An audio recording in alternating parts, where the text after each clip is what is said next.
nice to see old friend Gus Nyquist too. Yeah, it was good to see Gus. I like Gus a lot. Gus and I obviously were together a long time, won a championship together in the American League. He's a great person, really good hockey player, and I like him. It was good to see him. Jeff, I think you're the sixth longest tenured coach with your current team now in the league.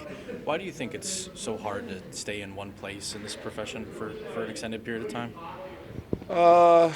Well, I think the world we live in, not just this profession, but the world we live in is, an instant gratification world, and there's so much media availability and so much media, both mainstream media, social media, all that,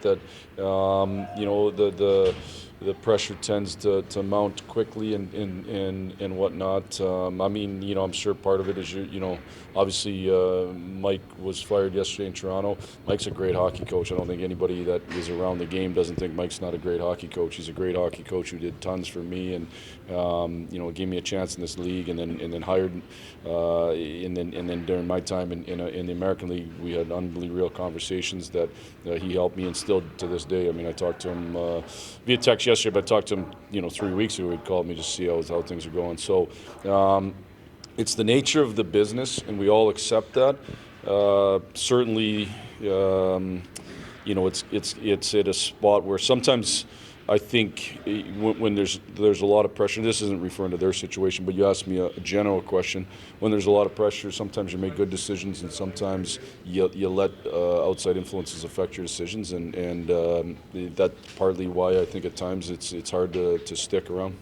Blash, can you just your thoughts on younger generation players versus veterans? The league's kind of changing, and how the need to adapt, or how hard it is to adapt, or do you just have to stick to your own philosophy when it comes to that, or what are your thoughts? Yeah, first off, I think the league's always changed. There's always been older generation and younger generation. There was a time when Woody was a young player in this league, and I'm sure the old timers said, well, the young guys don't do it like we used to, and it just goes on and on and on, and that's just the reality. I think in our country, probably every generation's gotten a little bit, been given a little bit more, a little bit easier, and maybe because of that, they react different to different things. That's just the nature of life, I guess, and I don't know any generation that hasn't said that they had it harder than the one that's currently have it. So in terms of coaching, you coach people, and there's all different types of personalities, and our number one job is people managers. That's the number one job. All the X's and O's, all that stuff,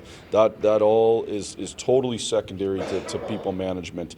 There's certainly working hard to try to create a relationship where they understand as a player that all you're trying to do is help them become the very best they can become. Now, that's a two-way street, and by that I mean the coach trying to work towards that relationship, so you build that up, but the player also recognizing that they need to get better. And a lot of times when you're early in your career, you're not as willing to listen as when you move on. Once you become more secure, once you become more solidified in your career, you're willing to look in the mirror a little bit more. So it's a two-way street that way.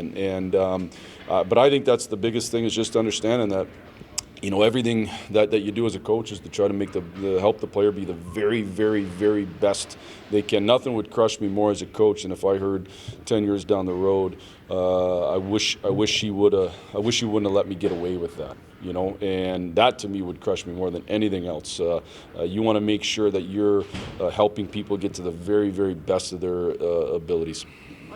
As a coach, like when you're sticking to this philosophy, but I imagine you're still learning too as you go here. Oh yeah, no. Listen, in Mike, it's funny. We just talking about Mike earlier. Like, he's the biggest one that has said that to me from day one. Is like, you better keep learning, you better keep growing. Now, that's a challenge in the sense that part of growing is figuring out. Part of growing is figuring out what the issues are and where areas that you have to grow in. Because if you just change to change, you might be moving away from core principles that are actually really good and have made you really successful. I think as a coach, you probably have to have core principles. Well, not you probably. You have to have core principles of what you believe in. Now, do those core principles change over time? Yeah, and I couldn't even tell you sometimes how they change. Like, we used to do things different when I was a head coach of the Indiana Ice than we do today. But that doesn't doesn't necessarily always make it better. Sometimes you got to relook at it and say, maybe we got to get back to our core principles. What is that? Maybe it's simpler. Maybe it's pressure versus not pressure. Maybe it's all those different things. But I think you're constantly trying to search and find ways to be better, but you got to ride that balance of not over-searching and making sure that you're correcting issues and not changing things that are actually positives. Do you avoid the noise and all the other stuff around you as much? And you tell your family to do the same thing? It's like, guys, stay off the social media. I mean, don't even read this and that, or year one I was on Twitter and I quickly learned that was a mistake, and so I got off Twitter after year one, sitting at home having a beer watching the second round of the playoffs, and somebody sending me a direct message attacking my usage of players, so like that was something that I certainly did, and it didn't take me long to tell my wife, listen, I don't want to hear from you what they're saying either, and that's the reality.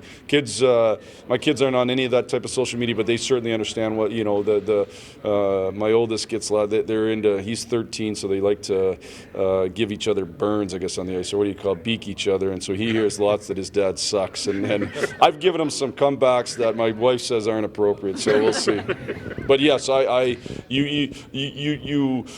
I've learned from good people this way, and certainly Mike's one of them. Like, you learn just to do your job and do it to the very best you can, and try to come in every day and help your team get better. And you have to avoid the noise. You have to.